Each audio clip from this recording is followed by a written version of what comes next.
Okay, so today we are making a video on P block group number 16. Okay, so we have done the P block group number 14 in our classes. Today we will see group number 16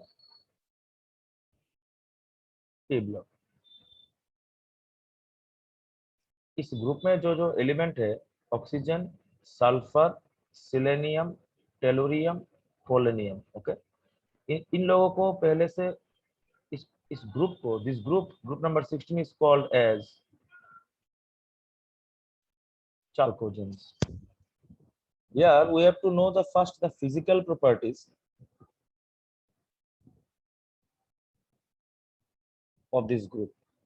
Then we will see the chemical properties, and also we'll study the elements individually, which their some important properties and their compounds. Okay.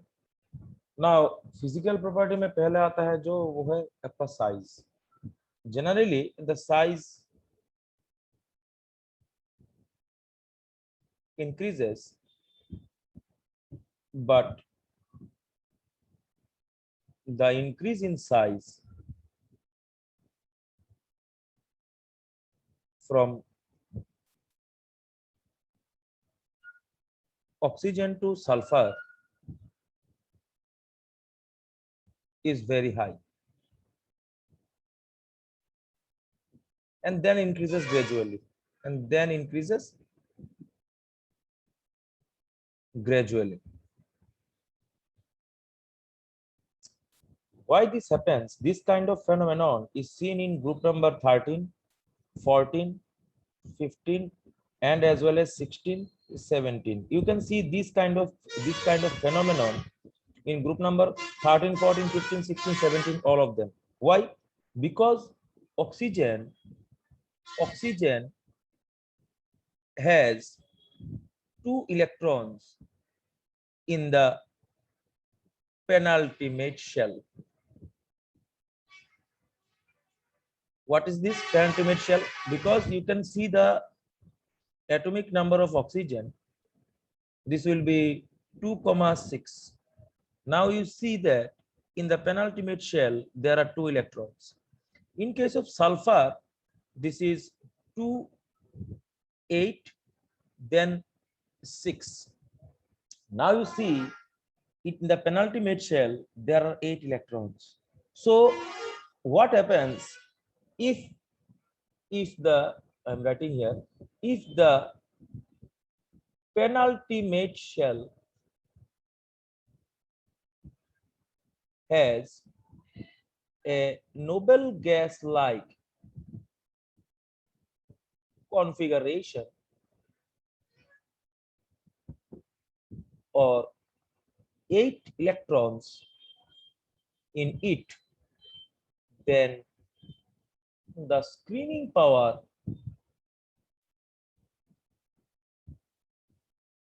increases and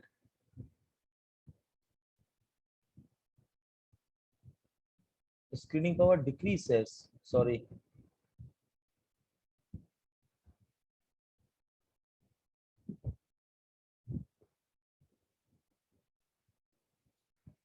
And the nuclear charge is low. So the size of sulfur is very high comparing to oxygen. So this is the reason why sulfur has a larger size, in fact a very large size comparing to oxygen. So I am reading it again.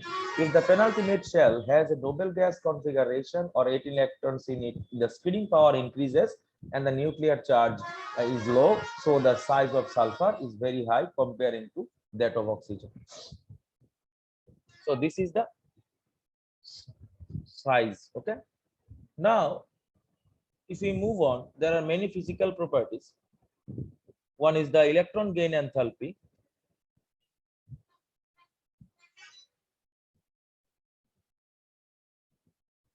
Other is the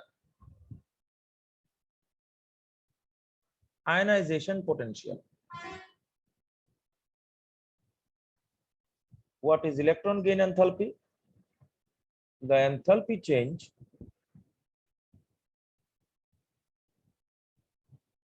during the accepting one electron is known as electron gain enthalpy. So the enthalpy change during accepting one electron is known as the electron gain enthalpy. Suppose आप लोग समझ लो यहाँ पे oxygen के अंदर आप एक electron यहाँ पे ऐड करना चाहते हैं तो इसको हो जाएगा O minus. The amount of enthalpy delta H changes is known as the electron gain enthalpy. As we know,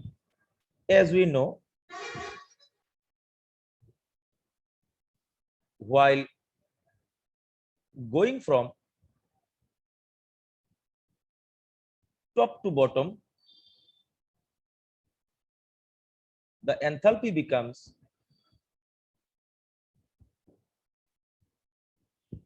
less and less negative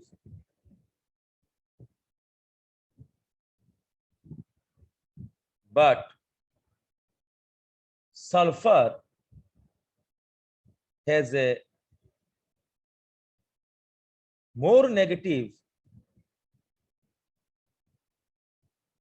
electron gain enthalpy.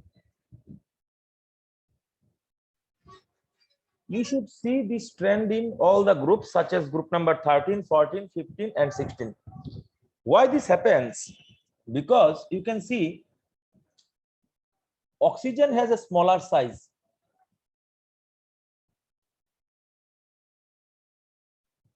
So when we introduce the electron, this is the size of oxygen, this is the nucleus. If you want to introduce one electron, whenever you give this electron here, the inner field electrons will repel it. The inner field electrons that are present in oxygen initially, they will repel it because the size is very small.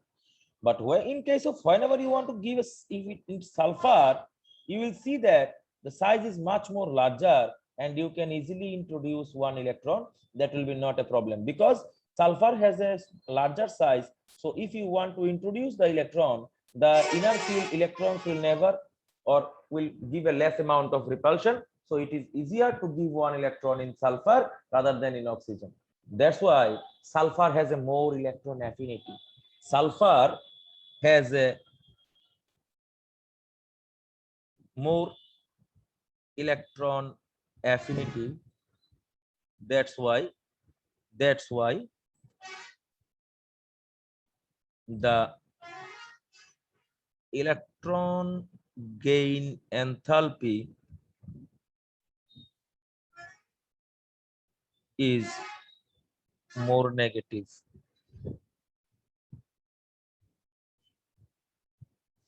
So there is a trend actually. You can see that while going from top to bottom, the electron gain enthalpy becomes less and less negative. Now you see here, you will see this phenomenon in every group, such as in case of group number 13, boron and aluminium. Aluminium has a higher electron gain enthalpy than boron. In case of group number 14, you can also see the same factor. Group number 15, you can also see phosphorus is greater than nitrogen electron gain enthalpy. In group number 16, you can see sulfur is greater than oxygen. In group number 17, it is very important. Group number 17, chlorine has a higher electron gain enthalpy than fluorine. In fact, fluorine is the most electronegative element, but this is not the problem. Due to the size, this kind of phenomenon happens. So chlorine has a higher negative gain electron enthalpy. That's why this is because of the size. So electron gain enthalpies are generally negative, but the second electron gain enthalpy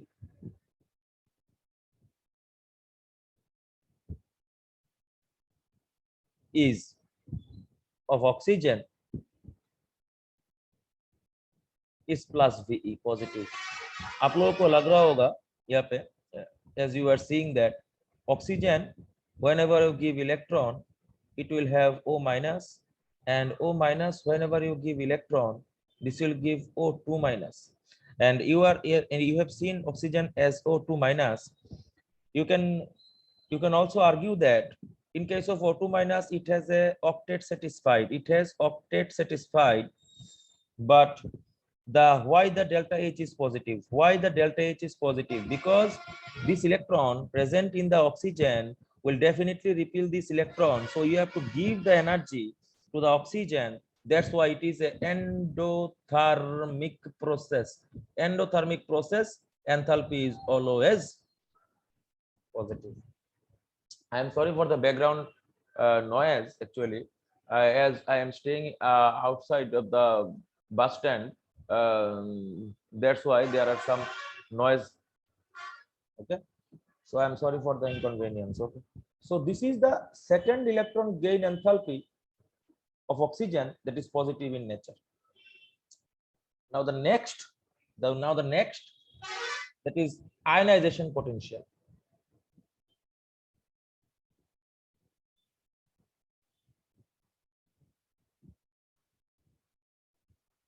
Due to the smaller size and higher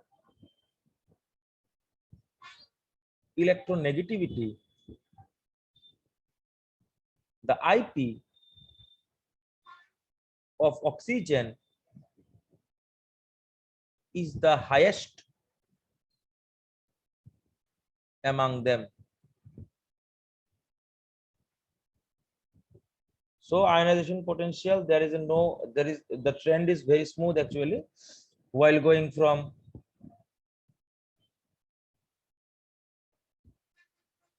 top to bottom. The IP decreases, and there is a large difference between the IPs of oxygen and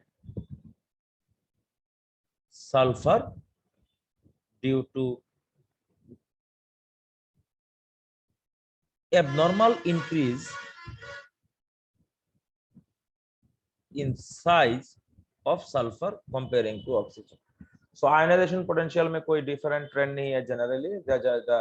The IP generally decreases while going from top to bottom. But you should remember this one. You should remember this one, that group number 16 has a lower IP than group number 15, because though the nuclear charge increases,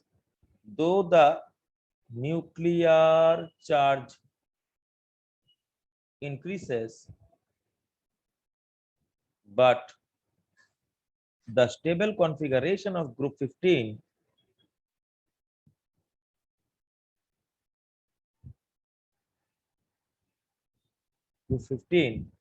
is responsible for the higher IP. Okay, group number 16 has a lower IP than group number 15. This is because of the, you can see we have done it in the group number 15 also. We have seen that in group number 15 the electronic configuration is symmetrical and it is absolutely stable in nature due to the half filled p orbitals. That's why group number 15 has higher IPs than group number 16. So this was the ionization potential. Now we are going to a most important property, that is the multiple bond formation capacity. You can see oxygen is diatomic, but sulfur is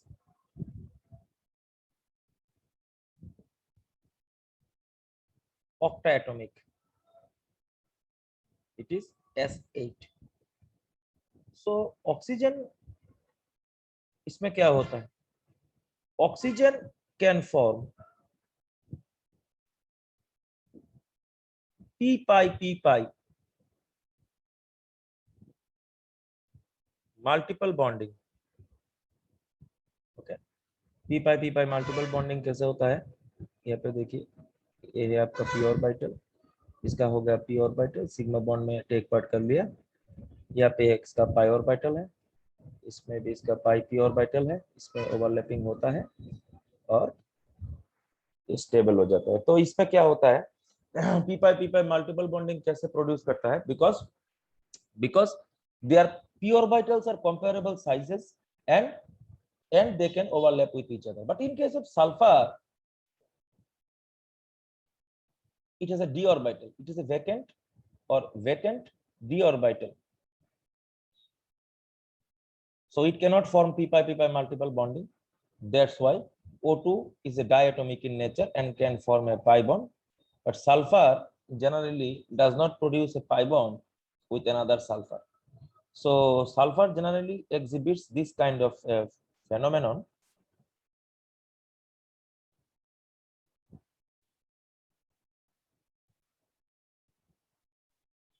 All the sulfur atoms are sp3 in nature, zigzag way, and this is known as a octatomic molecule, and it is crown like. Okay, if you see it, it is crown like. So sulfur will not produce double bonds with another sulfur, but it can form single bond. Okay, oxygen double bond is much stronger than the sulfur double bond. Okay, that's why oxygen is diatomic and it can produce p pi bonding. That's why it is like that. Okay, multiple bond forming capacity. Oxygen can form a multiple bond with its own atom, but sulfur cannot. Okay, so this was the multiple bond forming capacity or p pi bonding. Now slowly we will move towards the chemical properties of this group. Okay, at first we have to see physical characteristic. We have done ionization energy, enthalpy, etc., the multiple bond forming capacity of. Okay, now we will see the allotropy also. We have to cover the allotropy also. Now you see here,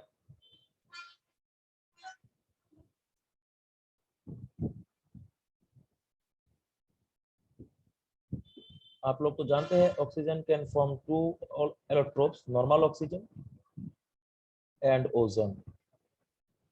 sulphur क्या क्या बनाता है? Rhombic sulphur, monoclinic sulphur and plastic sulphur. Rhombic sulphur, monoclinic sulphur and plastic sulphur. ये हो गया आपका sulphur का classification. ये 3 टाइप का आपका दिखाता है, rhombic sulphur, monoclinic sulphur and ये प्लास्टिक सल्फर। ठीक है, और दूसरा जो यहाँ पे एलिमेंट है वो भी आपका यहाँ पे दिखाते हैं, आपका एलोट्रोपी जो दिखाते हैं, जैसे कि आपका selenium will show red form, grey form, metallic form, but these are not in your syllabus. Polonium alpha beta and metallic form it can show, so you should be careful about that. Okay, now we are going to the chemical properties. Okay, my network connection is not good. Chemical properties.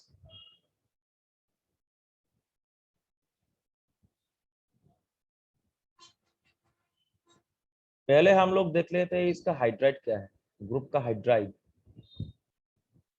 सच है, आपको यहाँ पे दिख जाएगा H2O, H2S, H2Se,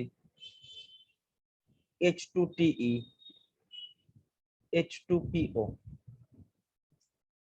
ये जो आपका hydride है, ये जो हाइड्राइड है, इनका जो आपका जो बेसिक और रिड्यूसिंग कैरेक्टर है, वो that is most important actually. You can see water, without water, this all of them are reducing agents, reducing properties. Water does not have any reducing property. इसको prepare कैसे करते हैं आप लोग, इसको प्रिपेयर कैसे करोगे, जो हाइड्राइड है इसको प्रिपेयर कैसे करोगे? सच एज आप लोग यहाँ पे देखिए, फेरस सल्फाइड के साथ आप लोग H2SO4 डाल दीजिए, you can add FeS with H2SO4, this will definitely produce H2S plus FeSO4, there is no problem at all, okay? So similarly आप लोगों को शायद ये लग रहा होगा Na2Se, सोडियम सल्फाइड के साथ आप लोग H2SO4 डाल दीजिए, इसमें आप लोग को यहाँ पे मिल जाएगा H2Se प्लस इसमें Na2SO4 यहाँ पे प्रोड्यूस हो जाएगा। सो H2SO4 can release the hydrogen sulfide from the sulfide compounds, okay. Now we are seeing, we will talk about the hydrogen details whenever we specifically read about hydrogen sulfide, okay. Now let us move on. In here we have to consider many things. First is the volatility. You can see volatility is an important factor.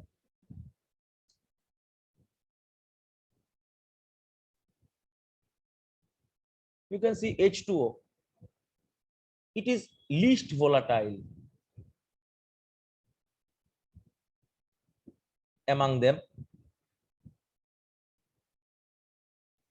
because it can form, all of you know, it can form hydrogen bonding. Water is capable of forming intermolecular hydrogen bonding. It is known as the intermolecular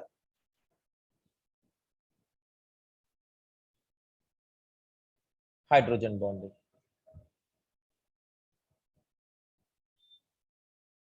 So the volatility of water is low, but if you see the rest of them, they are not capable of forming hydrogen bonding and they are more volatile in nature,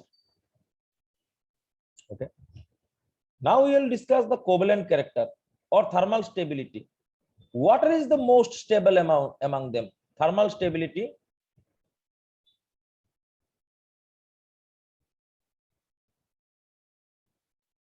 of the hydrides, water is most stable among them. It has a decomposition temperature of 2000 degree centigrade. Rest of the hydrides are not thermally actually stable. They are dissociated in the room temperature. Rest of the hydrides, suppose rest of the hydrides are not stable. They are dissociated in the normal temperature. H2Te dissociates in room temperature. So this is the thermal stability of the hydrates. उसके बाद आप लोग यहाँ पे acidic character, और आप यहाँ पे एसिडिक कैरेक्टर के बारे में सोचेंगे तो it is very actually easy. You can see you can see you can see H2O, H2S, H2Se, H2Te, H2PO. Now you can see here, we will should not consider this one. As we go from top to bottom, the size of the element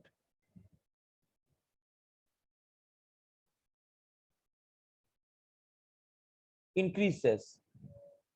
Now you can see here, आप लोग यहाँ पे H2O को देखोगे, जो oxygen के साथ में जो हाइड्रोजन का बॉन्डिंग है, सल्फर के साथ में हाइड्रोजन का बॉन्डिंग उतना ज्यादा अच्छा नहीं होगा। सिलेनियम के साथ में भी जो हाइड्रोजन का बॉन्डिंग है वो अच्छा नहीं होगा। टेलोरियम के साथ भी जो है वो अच्छा नहीं होगा। सो द यहाँ पे क्या होता है, एसिडिक नेचर इंक्रीज करता है, क्योंकि आप यहाँ पे जो नीचे वाला जो मॉलिक्यूल यहाँ पे देख रहे हो H2Te, इसका जो बॉन्ड स्ट्रेंथ है, द बॉन्ड स्ट्रेंथ टेलोरियम के साथ में जो हाइड्रोजन का बॉन्ड स्ट्रेंथ है, bond strength is very low. Bond strength is very low. तो यहाँ पे क्या होगा, बॉन्ड स्ट्रेंथ लो होने से ये इजीली आपका H प्लस रिड्यूस कर देगा। So acidic strength इंक्रीसेस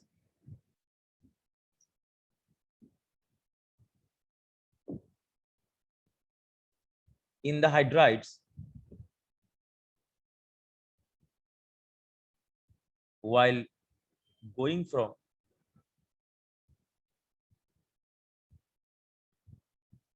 top to bottom. Similarly, the reducing nature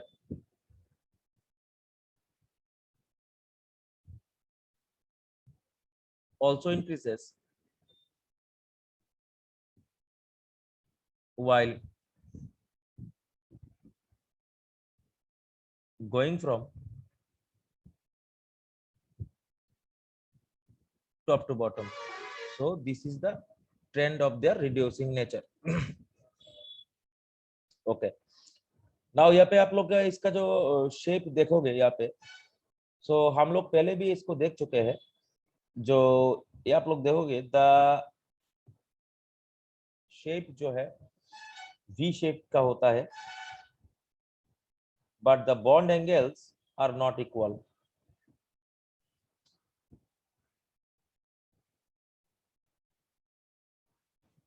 The bond angles continuously decrease. The bond angle continuously decrease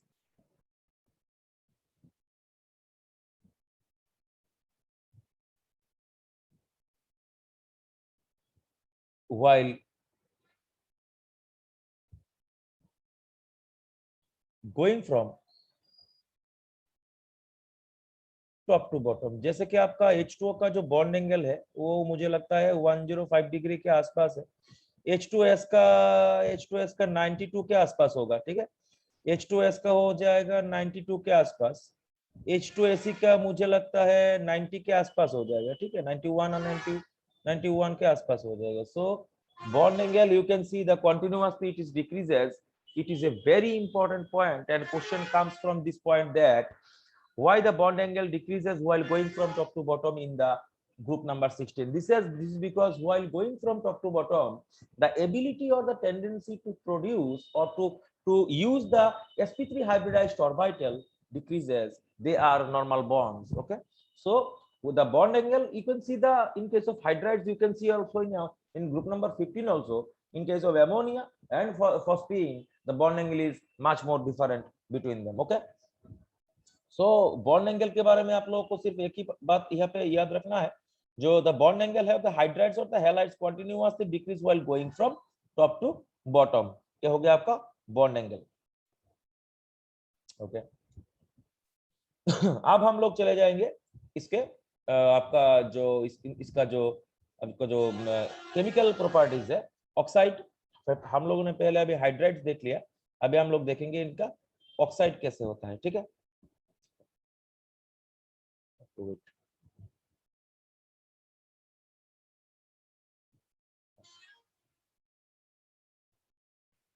oxides.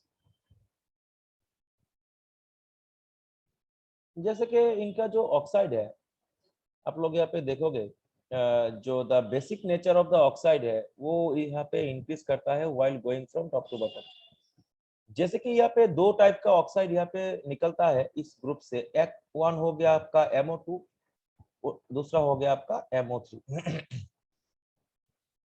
जैसे कि आपको लगता है जो मैं लिख रहा हूं, the basic nature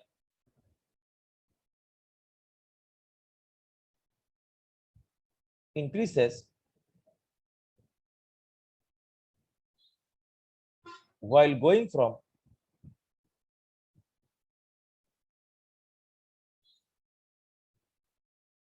top to bottom।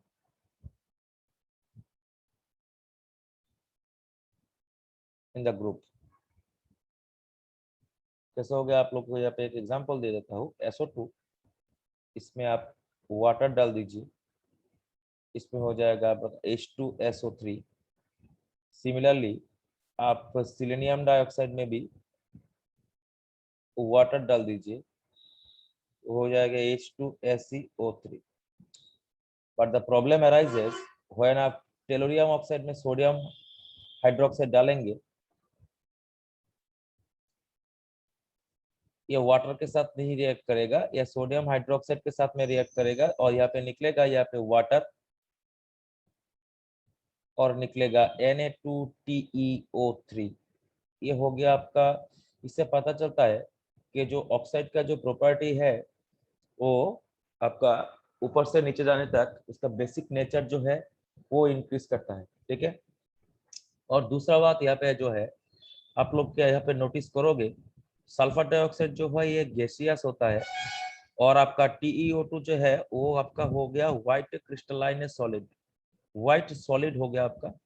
सो आप लोग देखेंगे जो जैसे कि आपका मॉलिक्यूलर मास यहाँ पे बढ़ता रहता है, और उसका जो आपका जो स्टेट है वो आपका चेंज होता रहता है। ठीक है। ओके। आप लोग यहाँ पे देखेंगे, हम लोग सल्फर के कुछ ऑक्साइड का स्ट्रक्चर यहाँ पे ड्रॉ कर रहे हैं, तो यहाँ पे ये जो स्ट्रक्चर है वो इम्पोर्टेंट है। ठीक है। हाँ, मैं यहाँ पे SO3 का स्ट्रक्चर ड्रॉ करता हूँ। SO3 का जो स्ट्रक्चर है जनरली आप लोग ऐसे लिख सकते हैं इसको,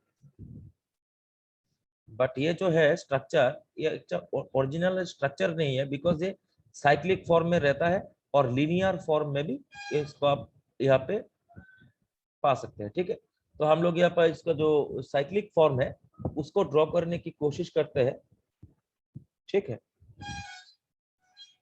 ये हो गया आपका यहाँ पे ऑक्सीजन, ये हो गया आपका ऑक्सीजन, इसमें हो गया आपका यहाँ पे हो जाएगा, फिर से यहाँ पे हो जाएगा सल्फर, इसमें हो जाएगा डबल बॉन्डो, यहाँ पे हो जाएगा ऑक्सीजन, यहाँ पे हो जाएगा सल्फर, डबल बॉन्डो, यहाँ पे हो जाएगा ऑक्सीजन। इस तरीके से आपका जो स्ट्रक्चर है वो हो गया आपका साइक्लिक स्ट्रक्चर। अभी आप इसका लीनियर स्ट्रक्चर जो ड्रॉ करोगे वो भी ऐसा इजी है। जैसे कि आपका ये हो गया डबल बॉन्ड ओ, इसका ऑक्सीजन। सिमिलरली इसको आप पॉलीमराइज कर दो, डबल बॉन्ड ओ, इसको पॉलीमराइज कर दो, डबल बॉन्ड ओ, इसको पॉलीमराइज कर दो।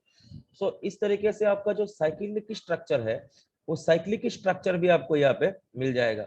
Sorry, linear structure, sorry linear structure, this was the cyclic structure. दूसरी बात क्या है, ये जो सिलेनियम है वो टेट्रामर बनाता है। सिलेनियम जो ऑक्साइड है वो आपका टेट्रामर बना देगा। कैसे? जैसे कि हम लोग देखते हैं यहाँ पे SO3 हो गया, वो यहाँ पे SeO3 होता है, इसका टेट्रामर हो गया, टेट्रामर हो गया, क्या हो जाएगा Se4, वो हो जाएगा आपका 12। सो इसका स्ट्रक्चर ड्रॉ करोगे, structure is easy. Now we can see how to draw the structure, similar है। मैं यहाँ पे ड्रॉ करने की कोशिश कर रहा हूँ।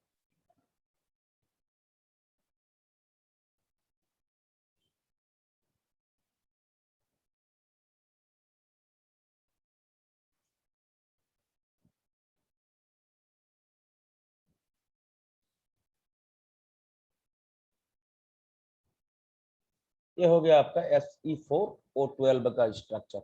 सो आप लोग देख सकते हैं जो ये स्ट्रक्चर है वो टेट्रामर है। उसके बाद जो होगा वो क्लस्टर हो जाएगा। क्लस्टर कितना क्या है, क्लस्टर है 4 के ऊपर। अगर कोई भी आपका ऑक्साइड या कोई भी हाइड्राइड आप लोगों को एक साथ में कनेक्टेड हुए में मिलता है तो उसको बोलते हैं क्लस्टर। पहले तो हम लोग बोलते हैं मोनोमर, उसके बाद डाइमर, उसके बाद ट्राइमर, उसके बाद हो गया आपका पॉलीमर और क्लस्टर हो गया। अब यहाँ पे आप लोग ऑक्सो एसिड देखेंगे। ऑक्सो एसिड में हम लोग बाद में देखेंगे, पहले यहाँ पे थोड़ा सा इसको जान लेते हैं। सल्फर का बहुत सारा ऑक्सो एसिड होता है, जैसे कि ये लोग बनाते हैं आपका H2SO3, okay, H2SO4, H2SO5, H2H2O7, H2S2O8। हम लोग इनको बाद में देखेंगे जब हम लोग सल्फर का ऑक्सो एसिड करेंगे। सो ये हो गया हमारा general property of the oxide of this group. General property समझते हैं ना, जनरल प्रॉपर्टी मींस सब एलिमेंट का प्रॉपर्टी हम लोग एक साथ में देख रहे हैं। उसके बाद हम लोग देखेंगे इनका एक्चुअल जो डिफरेंट करके उसका प्रॉपर्टी देखेंगे, ठीक है। अभी हम लोग देखेंगे इनका हैलाइड। हैलाइड में क्या होता है, सल्फर भी आपका हैलाइड बनाता है, ऑक्सीजन भी हैलाइड बनाता है, ठीक है। सो देखते हैं।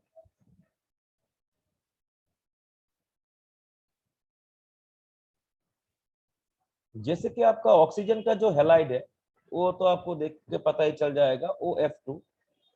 ये जो हैलाइड है वो एबनॉर्मल हैलाइड है, ठीक है। यहाँ पे जो ऑक्सीजन का ऑक्सीडेशन नंबर है, आप लोगों को क्या पता है ऑक्सीजन का ऑक्सीडेशन नंबर क्या होता है? ऑक्सीजन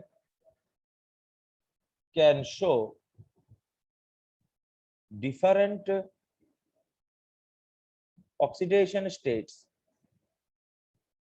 सच एज आपका हो गया नॉर्मल ऑक्साइड, इसको बोलते हैं नॉर्मल ऑक्साइड। इसके बगैर पार ऑक्साइड भी बनाता है O-। उसके बगैर सुपर ऑक्साइड भी बनाता है जिसका ऑक्सीडेशन नंबर हो गया -12। इसके बगैर 1/3 ये ऑक्सीडेशन नंबर भी शो करता है। जो मोस्ट इंपॉर्टेंट यहाँ पे है, इसका जो ऑक्सीडेशन नंबर यहाँ पे ये +2 है, बिकॉज ये everything is relative in nature. Such as fluorine का जो इलेक्ट्रोनेगेटिविटी है ऑक्सीजन से बहुत ही ज्यादा है। So fluorine has a very high electronegativity comparing to oxygen. That's why oxygen will get a +2 oxidation state here. ठीक है, तो ये हो गया हमारा ऑक्सीजन का जो हैलाइड है वो। अब देखेंगे यहाँ पे सल्फर जो है वो डिफरेंट टाइप्स का हैलाइड यहाँ पे बनाते हैं, ठीक है। मैं दिखाता हूँ आपको यहाँ पे। जैसे कि सल्फर जो बनाता है SF6 बनाता है, SF4 बनाता है, एटसेट्रा बनाता है। जैसे कि आपका सिलेनियम हो गया, टेलोरियम हो गया, टेलोरियम भी STEF6 इसको ये बनाता है। बट SF6 जो देखते हैं वो SF6 का जो रिएक्टिविटी है ये स्मॉल रिएक्टिविटी है। और TF6 का जो है इसको पानी में डाल देंगे आप, यहाँ से आपको HF निकाल के देगा, H2TeO6 यहाँ पे निकलेगा।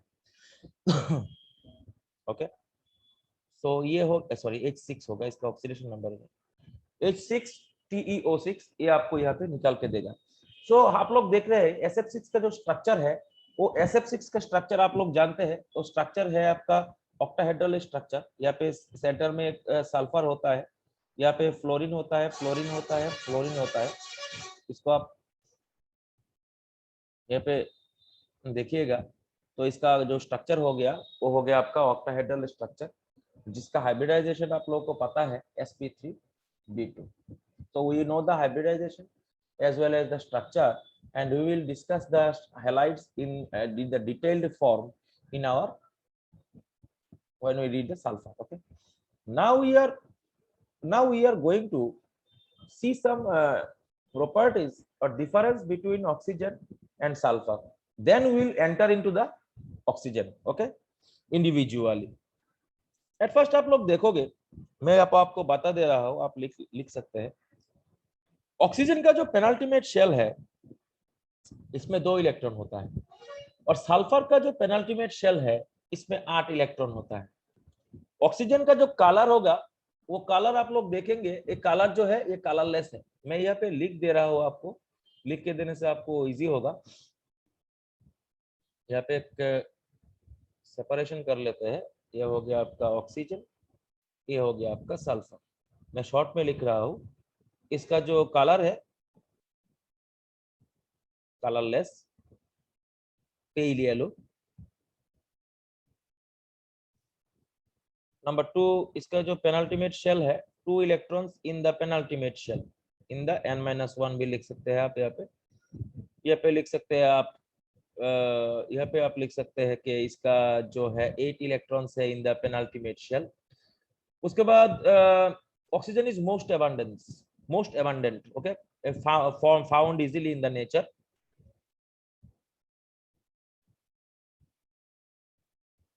ये जो है इसका अबंडेंस 6 है, वो भी मिलता है लेकिन लेस देन ऑक्सीजन। ये जो है आपका ऑक्सीजन जो है, this can form P pi multiple bond, P pi multiple bond. This can not form P pi multiple bond. इसको आप पी पाई मल्टीपल बॉन्ड नहीं बना सकते। HNO3 के ऊपर जो ऑक्सीजन का इफेक्ट है, HNO3 does not effect, no effect. Oxygen के ऊपर HNO3 का इफेक्ट नहीं है। सल्फर के ऊपर HNO3 का इफेक्ट है। सल्फर प्लस HNO3 ये बना देगा आपका यहाँ पे H2SO4 प्लस यहाँ पे बना देगा सल्फर डाइऑक्साइड। और उसके बाद मैग्नेटिक कैरेक्टर देखिए। मैग्नेटिक कैरेक्टर, ये जो ऑक्सीजन है वो स्लाइटली पैरामैग्नेटिक है, हम लोगों ने केमिकल बॉन्डिंग में पढ़ा था, पैरा मैग्नेटिक। ये जो है इसका हो गया आपका डाया मैग्नेटिक कैरेक्टर का हो गया। और दूसरा जो है आपका ये जो डायटोमिक है वो 2s जैसे रहता है, वो S8 जैसे रहता है। और भी कोई प्रॉपर्टी है शायद, ठीक है छोड़ दीजिए, ये इतने जानने से हो जाएगा, ठीक है। अभी हम लोग जो करेंगे वो हमारा फिजिकल और केमिकल प्रॉपर्टी जो है वो इंट्रोडक्शन खत्म हो गया। अभी हम लोग जो करेंगे, अभी हम लोग करेंगे प्रिपरेशन ऑफ ऑक्सीजन। ऑक्सीजन को कहाँ से प्रिपेयर करते हैं। पहले तो आप लोग जान लीजिए HAPA, हापा का जो ऑक्सीजन ऑक्साइड है, हापा HAPA, उसका जो ऑक्साइड है वो उसको आप हीट करेंगे तो यहाँ पे डायरेक्ट इसका डिसोसिएशन हो जाएगा। तो देखिए मैं यहाँ पे एक एग्जांपल आपको लिख रहा हूँ प्रिपरेशन ऑफ ऑक्सीजन में। I am again sorry for the background noise, okay, this is annoying, okay। Preparation of oxygen, जैसे आप हो गया HgO और Ag2O को जब हीट करेंगे तो इसमें से आपका Hg निकल के आ जाएगा और ऑक्सीजन यहाँ से अपने आप यहाँ से बाहर निकल जाएगा। बिकॉज ये जो हापा का कंपाउंड होता है उसके अंदर जो ऑक्सीजन के साथ बॉन्डिंग होता है वो अच्छा नहीं होता है, वो नॉट स्टेबल नहीं होता है। HSAB प्रिंसिपल यूज करना पड़ता है, ठीक है।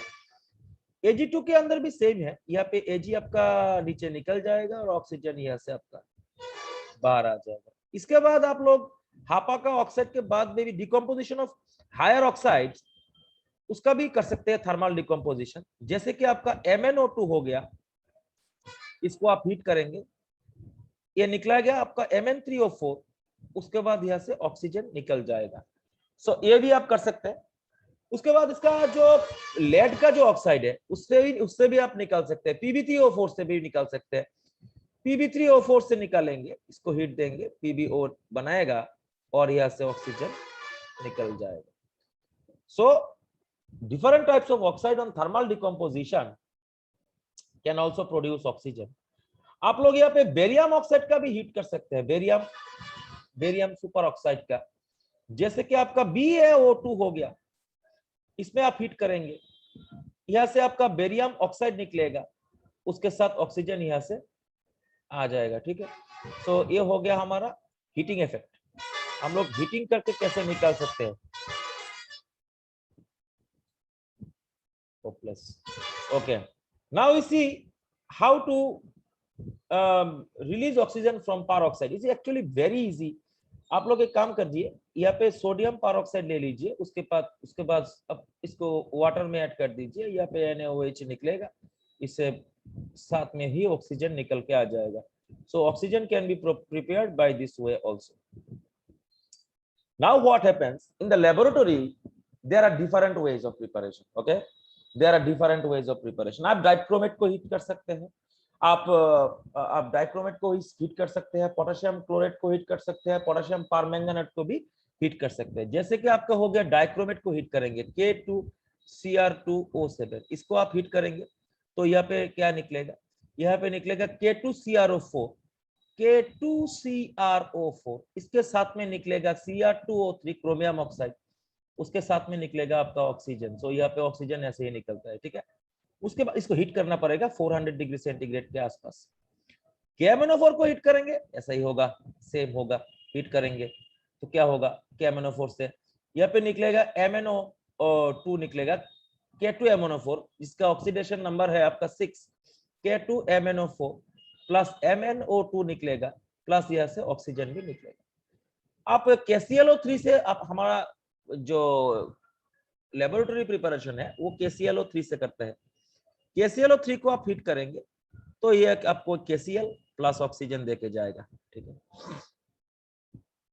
So this is the preparation of oxygen in the laboratory or in the industrial process, okay. Some of them may give you a pure form of oxygen, ठीक है। तो ये हो गया हमारा ऑक्सीजन का प्रिपरेशन। अब हम लोग देखेंगे इसका जो रिएक्शन है वो किसके साथ में है, इसमें मेटल के साथ में जो रिएक्शन होता है वो देखेंगे, और नॉन मेटल के साथ में भी जो रिएक्शन होता है वो भी देखेंगे, और मेटलॉइड के साथ में जो इसका रिएक्शन होता है वो भी देखेंगे, उनका प्रॉपर्टी भी देखेंगे, ठीक है। तो लेट अस स्टार्ट। तो पहले देखेंगे ऑक्सीजन का जो मैग्नेटिक कैरेक्टर है वो क्यू है, पैरामैग्नेटिक क्यू है। हम लोगों ने periodic classification sorry chemical bonding में देखा था, जो उसका जो MOT का जो डायग्राम है 1sb 1 star sigma 2sb sigma 2s star sigma 2pz, उसके बाद हो गया पाई 2px इज इक्वल टू हो गया पाई 2py, उसके बाद हो गया पाई स्टार 2px, उसके बाद हो गया पाई स्टार 2py, उसके बाद हो गया सिग्मा स्टार 2pz। तो आप लोग यहाँ पे ऑक्सीजन का क्या इलेक्ट्रॉन कितना है, 16 इलेक्ट्रॉन है, आप यहाँ पे बिठा दीजिए, दो दो करके, दो दो दो दो दो, कितना हो गया, 1 2 3 4 5 10 हो गया, 11 12 13 14 15 16। आप लोग जानते हैं डिजेनरेट ऑर्बिटल है तो इसमें एक एक इलेक्ट्रॉन देना पड़ेगा। सो इसका पैरामैग्नेटिक बिहेवियर जो है वो इस कारण है, जो इसमें इसका MOT आप डायग्राम ड्रॉ करोगे तो इसमें आपको 2 अनपेयर्ड इलेक्ट्रॉन मिलेंगे। सो इसका लिए इसका जो है ऐसा दिखाता है, ठीक है। अभी क्या करेंगे, अभी हम लोग देखेंगे इसका जो रिएक्शन है। जैसे कि आप लोगों को पता है Mg+O2 देखोगे मेटल के साथ में रिएक्शन करेगा, इसे MgO बनाएगा, ठीक है। Al+O2 ये बनाएगा Al2O3, आप लोगों को पता है। सोडियम के साथ में भी रिएक्शन करेगा तो ये बनाएगा सोडियम ऑक्साइड Na2O, और भी इसका पारऑक्साइड भी बना सकता है Na2O2। सिमिलरली नॉन मेटल के साथ में भी जो रिएक्शन करता है S+O2 इस बनाएगा सल्फर डाइऑक्साइड, अभी ऑक्साइड बनाएगा, ठीक है। तो आप लोग देख सकते हैं कि ऑक्साइड जो है, ऑक्सीजन जो है वो हाईली रिएक्टिव है, रिएक्टिविटी में भी वो इसी ग्रुप का सबसे हाईएस्ट जो रिएक्टिव एलिमेंट है वो ही इसी ग्रुप का है, और oxygen is the most electro negative among them. अभी ये जो ऑक्साइड ये बनाता है, ये जो ऑक्साइड यहाँ पे ये बनाता है, इनका कुछ प्रॉपर्टी डिफरेंट होता है। जैसे कि आपका हो गया मेटेलिक ऑक्साइड जो है वो बेसिक होता है। जैसे कि हम लोग देखते हैं ऑक्साइड का जो प्रॉपर्टी होता है, जैसे कि आप लोग यहाँ पे कार्बन के साथ में ऑक्सीजन का रिएक्शन करेंगे तो इसमें कार्बन डाइऑक्साइड होगा और यहाँ से हीट निकल के आएगा, ठीक है। सल्फर के प्लस में आप ऑक्सीजन का रिएक्शन करेंगे तो सल्फर डाइऑक्साइड होगा, यह हीट यहाँ पे निकल के आ जाएगा, ठीक है। इसके बाद आप सोडियम के साथ देखेंगे तो भी सोडियम ऑक्साइड ही बनाएगा, बट जो कलर ऑफ द फ्लेम है वो यहाँ पे चेंज हो जाता है। जैसे कि ये हो गया आपका ब्लू, ये हो गया आपका वायलेट। सोडियम के साथ में रिएक्शन करेंगे Na+O2 यहाँ पे Na2O बनाएगा, ये हो गया आपका गोल्डन येलो। प्रॉपर्टी में भी डिफरेंस है, बहुत डिफरेंस है। जो नॉन मेटेलिक ऑक्साइड है वो एसिडिक होता है, हम लोग देखेंगे उसको, बट आप लोग देखेंगे जो ऑक्साइड का जो प्रिपरेशन है, हम लोग सिर्फ ऐसे नहीं और दूसरे तरीके से भी प्रिपेयर कर सकते हैं। जैसे कि आपका हाइड्रोक्साइड का और कार्बोनेट का आपको जब हीटिंग करना है तो ये भी आपको ऑक्साइड देगा। जैसे कि आपका हो गया CuOH होल 2, इसको आप हीट करेंगे तो यहाँ पे आपको CuO मिलेगा और यहाँ पे H2O यहाँ से निकल जाएगा। सिमिलरली आप लोग कार्बोनेट को हीट करेंगे, कैल्शियम कार्बोनेट को, उसमें से आपको हीट करने से क्या होगा, कैल्शियम ऑक्साइड निकलेगा, यहाँ से कार्बन डाइऑक्साइड निकल के जाएगा। ऐसे हम ऑक्साइड प्रिपेयर कर सकते हैं। जैसे कि आप लेड नाइट्रेट को हीट करेंगे PbNO3 होल 2 को, तो यहाँ पे क्या होगा, PbO प्रोड्यूस होगा प्लस NO2 प्रोड्यूस होगा। यह भी हम लोग यहाँ से प्रिपेयर कर सकता है, प्लस ऑक्सीजन तो जरूर प्रोड्यूस होगा, सॉरी। ओके, ऐसे कि आप लोग बेरियम नाइट्रेट को भी हीट कर सकते हैं सिमिलर तरीके से। सो ये हो जाएगा, मैं एक लिख के देता हूँ, BaNO3 होल 2, इसको आप हीट करेंगे, यहाँ से भी आपका ऑक्साइड निकलेगा, बेरियम ऑक्साइड, प्लस यहाँ पे नाइट्रोजन डाइऑक्साइड निकलेगा, इसके साथ में ऑक्सीजन तो इवेपोरेट हो ही जाएगा। सिमिलरली हम लोग HNO3 H2SO4 इनके साथ में भी रिएक्शन करवा सकते हैं।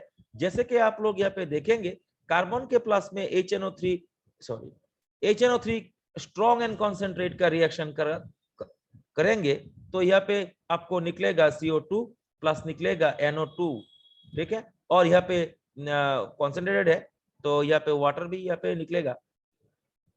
सिमिलरली सिलिकॉन के साथ में भी HNO3 का रिएक्शन कर सकते हैं, उसमें भी आपको SiO2 यहाँ पे निकलेगा, SiO2 प्लस यहाँ पे निकलेगा NO2 प्लस यहाँ पे आपका वाटर भी निकलेगा। तो these are the preparations of the oxides from different sources. So we can prepare the oxides from different sources by this way, by heating of carbonates, by heating of hydroxides, by heating of by reacting with HNO3 also. और यहाँ पे एक reaction और आप लिख सकते हैं, tin के साथ में HNO3 का रिएक्शन भी लिख सकते हैं, ठीक है। तो ये हो गया हमारा ऑक्साइड का प्रिपरेशन। अब हम लोग देखेंगे ऑक्साइड का जो प्रॉपर्टी है वो हम लोग देखेंगे। यहाँ पे आप लोगों ने पहले भी देखा है ये जो प्रॉपर्टी है, तो मैं यहाँ पे थोड़ा सा लिखने की कोशिश करता हूँ। So different kinds of oxide के साथ वाटर का जो रिएक्शन है, NO2 के साथ में वाटर का जो रिएक्शन है वो बनाएगा HNO2। NO3 के साथ जो रिएक्शन है वो बनाएगा आपका HNO3। P4O10 के साथ में जो रिएक्शन है H2O का, ये बनाएगा H3PO4। ओके, P4O6 के साथ जो रिएक्शन है वाटर का, वो बनाएगा हमारा H3PO3। सिमिलरली Mn2O7 के साथ में आप वाटर डालेंगे, इसमें निकलेगा आपका HMnO4, बहुत ही इंपॉर्टेंट कंपाउंड है, इसका नाम है मैंगनास एसिड। इसके साथ में आप वाटर कहीं पे भी डाल सकते हैं, Cl2O7 के साथ में आप वाटर डाल सकते हैं, तो इसमें आपको निकलेगा HClO4। सो इस तरीके से हम लोग यहाँ पे प्रोड्यूस कर सकते हैं, ठीक है। CrO3 के साथ में आप H2O डालोगे, CrO3 के साथ आप H2O डालोगे, इसमें निकलेगा H2Cr2O7, इसको बोलते हैं क्रोमिक एसिड। क्या बोलता है? Chromic acid. सो आप लोग देखते हैं जो ये जो नॉन मेटेलिक ऑक्साइड है, इसके ऊपर आप वाटर डालेंगे तो यहाँ पे आपका एसिड जो है वो प्रोड्यूस हो जाएगा, ठीक है। लेकिन आप जो बेसिक ऑक्साइड के ऊपर वाटर डालोगे तो उसमें यहाँ पे आपका एसिड नहीं प्रोड्यूस होगा, ठीक है। तो यहाँ पे हम लोग देखेंगे कुछ रिएक्शंस हो गया, जैसे कि Na2O के ऊपर आप वाटर डालोगे तो इसमें हो जाएगा आपका सोडियम हाइड्रोक्साइड, ठीक है। सिमिलरली आप कैल्शियम ऑक्साइड के ऊपर वाटर डालोगे तो उसमें हो जाएगा आपका स्लैक्ट लाइम, जो हो गया कैल्शियम हाइड्रोक्साइड, ये भी आप लोग जानते हैं। जो यहाँ पे कुछ और रिएक्शन मैं यहाँ पे लिखना चाहता हूँ, CuO के साथ H2SO4 का जो रिएक्शन है, CuO के साथ H2SO4 का जो रिएक्शन है, CuSO4, उसके बाद यहाँ पे वाटर निकलेगा, ये सब एसिड डालने के बाद होता है, ठीक है। इसके साथ आप लोग देखेंगे सम इंपॉर्टेंट रिएक्शन जो है, PbO के साथ SO3 का भी रिएक्शन देख सकते हैं, ये भी यहाँ पे PbSO4 निकाल के देगा। सो ये हो गया हमारा ऑक्साइड का जो बेसिक ऑक्साइड का होता है, ठीक है। अभी हम लोग देखेंगे जो एम्फोटेरिक ऑक्साइड होता है उनका क्या रोल होता है, उसके साथ क्या रिएक्शन होता है। जैसे कि आपका जिंक हो गया, ठीक है, जैसे कि आपका जिंक हो गया, जिंक के साथ में रिएक्शन यहाँ पे लिखेंगे, zinc oxide is an amphoteric oxide. आप इसमें HCl डाल दीजिए, ZnCl2 प्लस इसमें वाटर निकलेगा। आप इसमें NaOH डाल दीजिए, तो NaOH डालने से क्या होगा, Na2ZnO2 निकलेगा, सोडियम जिंकेट। इसके बाद आप लोग इसमें Al2O3 ले सकते हैं, Al2O3 के साथ में भी आप NaOH डाल सकते हैं। इसमें यहाँ पे निकलेगा NaAlO2 प्लस वाटर। Al2O3 के साथ आप HCl भी डाल सकते हैं, तो HCl डालने से क्या होगा, AlCl3 उसके साथ में हो जाएगा आपका वाटर। इसके बाद आप लोग देख सकते हैं लेड ऑक्साइड के साथ साथ भी डाल सकते हैं। जैसे कि आपका हो गया PbO के साथ में मैं NaOH का रिएक्शन लिखता हूँ, Na2PbO2 ये हो गया प्लस पानी यहाँ पे निकलेगा, PbO प्लस यहाँ पे आपको H2SO4 लिखेंगे, HCl लिखेंगे, H2SO4 ही लिख लेते हैं। H2SO4 का रिएक्शन लिखेंगे तो यहाँ पे निकलेगा PbSO4 प्लस यहाँ पे वाटर तो जरूर ही निकलेगा। इसी के साथ में आप लोग क्रोमियम ऑक्साइड के साथ में भी लिख सकते हैं, तो क्रोमियम ऑक्साइड Cr2O3 प्लस इसमें आप H2SO4 डालोगे तो इसमें यहाँ पे क्रोमियम सल्फेट निकलेगा, Cr2SO4 whole 3, Cr2SO4 whole 3 plus यहाँ पे वाटर जरूर निकलेगा। सिमिलरली Cr2O3 के साथ में आप यहाँ पे सोडियम हाइड्रोक्साइड के भी रिएक्शन लिख सकते हो, तो यहाँ पे निकलेगा Na2Cr2O7 प्लस यहाँ पे वाटर जो है वो निकलेगा। सो ये हो गया हमारा ऑक्साइड का प्रिपरेशन। सो ऑक्सीजन का जो प्रॉपर्टी है मेनली जो है वो आपका ऑक्साइड ही है। हम लोग ओजोन के बारे में थोड़ा सा यहाँ पे जान लेते हैं। ओजोन जो है आप लोगों को पता होगा, ओजोन जो है वो होता है आपका ऑक्सीजन का एक आइसोटोप होता है। तो इसको हम लोग कैसे बनाते हैं, ओजोन कैसे बनाते हैं? ओजोन जनरली हम लोग नेसेंट ऑक्सीजन के साथ में ऑक्सीजन को रिएक्ट करवा देते हैं, उसके बाद यहाँ पे ओजोन निकल के आएगा। ओजोन का जो प्रॉपर्टी है, जैसे कि आप लोग जानते हैं, ओजोन का जो प्रॉपर्टी है, ओजोन का जो स्ट्रक्चर है वो स्ट्रक्चर ऐसा है, स्ट्रक्चर ऐसा है, ठीक है। ये रेजोनेटिंग स्ट्रक्चर है। ईच बॉन्ड का जो यहाँ पे होता है 1.5 का होता है, पार्शियल डबल बॉन्ड कैरेक्टर होता है बॉन्ड ऑर्डर का। ओजोन जो है वो is a very good oxidising agent, it is a very good oxidising agent, okay. It is a rotten fish like smell. मैं यहाँ पे आप लोगों को सिर्फ एक दो ही रिएक्शन दिखाता हूँ, इसका जो ऑक्सीडाइजिंग प्रॉपर्टी है वो कैसा है, ठीक है। मैं यहाँ पे एक मोस्ट इंपॉर्टेंट रिएक्शन लिख के देता हूँ, Ki प्लस H2O प्लस हो गया आपका ओजोन, ये बनाएगा आपका यहाँ पे, ये बनाएगा आपका KOH I2 और ऑक्सीजन, KOH बनाएगा और I2 बनाएगा, आप ऑक्सीजन बनाएगा। आप देख सकते हैं कि ऑक्सीजन ओजोन से ऑक्सीजन में कन्वर्ट हो गया और Ki का जो ऑक्सीडेशन नंबर था I से यहाँ पे I2 हो गया। सो ये होता है आपका ओजोन का ऑक्सीडाइजिंग प्रॉपर्टी। अब एक इसके बाद एक और ले लीजिए, यहाँ पे मोस्ट इंपॉर्टेंट जो रिएक्शन होता है वही मैं लिख रहा हूँ, FeSO4 के साथ H2SO4, और यहाँ पे आपका ओजोन का जो रिएक्शन है वो बहुत ही इंपॉर्टेंट है यहाँ पे। तो आप लोग देखेंगे यहाँ पे कि इसमें फेरिक सल्फेट प्रोड्यूस हो रहा है Fe2SO4 होल 3, उसके बाद में यहाँ पे आपको प्रोड्यूस होगा आपका ऑक्सीजन और वाटर, H2O प्लस का हो गया वाटर ऑक्सीजन प्लस वाटर निकल गया, ठीक है। सिमिलरली आप लोग यहाँ पे रिएक्शन करोगे I2 के साथ में O3 का, वो भी आपका देखने वाला रिएक्शन है। I2 के प्लस साथ में आप वाटर डालोगे और यहाँ पे ओजोन डालोगे तो यहाँ पे HiO3 प्रोड्यूस होगा, ठीक है, ओके। इसी के साथ में आप लोग यहाँ पे ऑक्सीजन जरूर प्रोड्यूस होगा, यहाँ पे ऑक्सीजन आप लिख सकते हैं यहाँ पे। इसके साथ आप लोग यहाँ पे देख सकते हैं many other reactions are there, जैसे कि आपका सल्फर के साथ में ओजोन का रिएक्शन से क्या होता है, सल्फर प्लस H2O प्लस आपका हो गया ओजोन, ये बनाएगा आपका H2SO4, ठीक है, H2SO4 बना देगा, ठीक है। और यहाँ पे आपका निकलेगा क्या, निकलेगा मुझे लगता है शायद सल्फर डाइऑक्साइड निकलेगा, यस सल्फर डाइऑक्साइड निकलेगा। फॉस्फोरस के साथ में आपका H2O और O3 का रिएक्शन में क्या होता है, H3PO4 होगा, और उसके बाद में क्या होगा, सल्फर डाइऑक्साइड निकलेगा डेफिनेटली। उसके बाद देखिए यहाँ पे आर्सेनिक के साथ में भी आपको रिएक्शन लिख सकते हैं, ये ओपी टंडन में रिएक्शन है, आप लोग खोल के देख सकते हैं। इसमें बनाया गया H3ASO4, और H3 ऑक्सीडाइजिंग एजेंट जो है वो स्ट्रॉन्ग ऑक्सीडाइजिंग एजेंट है, इसलिए H3ASO4 ही बना रहा है, SO3 नहीं बना रहा है, ठीक है।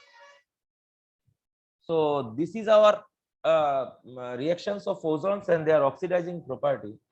We can see another types of reactions also. जो मोस्ट इंपॉर्टेंट जो है यहाँ पे ओजोन का जो प्रॉपर्टी है वो यहाँ पे आपको जानना पड़ेगा। ओजोन जो है वो टेलिंग ऑफ मार्करी के लिए जाना जाता है। टेलिंग ऑफ मार्करी क्या है, most important, telling of Mercury, it is a very important question. क्या होता है आप लोग देखेंगे, जो मार्करी जो है वो जो ग्लास के अंदर नहीं चिपकता है, ठीक है, लेकिन आप उसको ओजोन के साथ में इसको एक्सपोज कर दोगे तो जो है मार्करी का जो ये प्रॉपर्टी है वो चला जाएगा। Mercury in presence of ozone is oxidized to its suboxide. You should write down this one. Mercury in presence of ozone is oxidized to its suboxide and it loses its mobility. Okay, इसको बोलते हैं आपका telling of Mercury. ये आपको important point है, ये आपको exam में इसका काम आएगा। You should also know that ozone has some bleaching properties also. Okay, it is also used as a bleaching agent,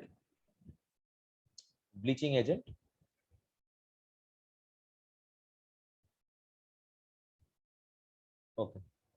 और ऑर्गेनिक केमिस्ट्री में भी हम लोग इसका बहुत सारा इंपॉर्टेंट रिएक्शन देखते हैं, जिसका नाम हो गया आपका ओजोनालाइसिस। ओजोनालाइसिस क्या है, एडिशन ऑफ ओजोन। जैसे कि आपका क्या होता है ओजोनालाइसिस में क्या होता है, आप लोग देखते हैं जैसे कि CH2 डबल बॉन्ड CH2, इसमें आप ओजोनालाइसिस करते हैं, O3 जिंक वाटर हम लोग देखते हैं, जो प्रिपरेशन होता है इसमें क्या निकलता है फॉर्माल्डिहाइड। हम लोग देखे हैं इसको हमारा ऑर्गेनिक केमिस्ट्री में। एक रिएक्शन का मैकेनिज्म क्या है, इसमें ओजोन डालने से क्या होता है, यहाँ से ये हो जाता है, इसको ओजोनाइड बुलाते हैं, ओजोनाइड। तो इसको आप यहाँ पे क्रैक कर दीजिए, क्रैक करने से आपको यहाँ पे हो जाएगा CH3CHO प्लस हो गया आपका HCH। तो ये हो गया आपका ओजोनालाइसिस। Up to this, today is over. I am not in Agartala. I am doing the classes from our Odisha. That's why the classes may be irregular, but I will try to upload a video. I will come back in, I think, 27th or 28th actually, okay, or 29th, sorry. So I will upload video in a regular interval, and this is up to oxygen, okay. In the next lecture we will see about sulfur, okay. So this is all for today, okay. Please see the video carefully and you will have proper information, okay. Thank you.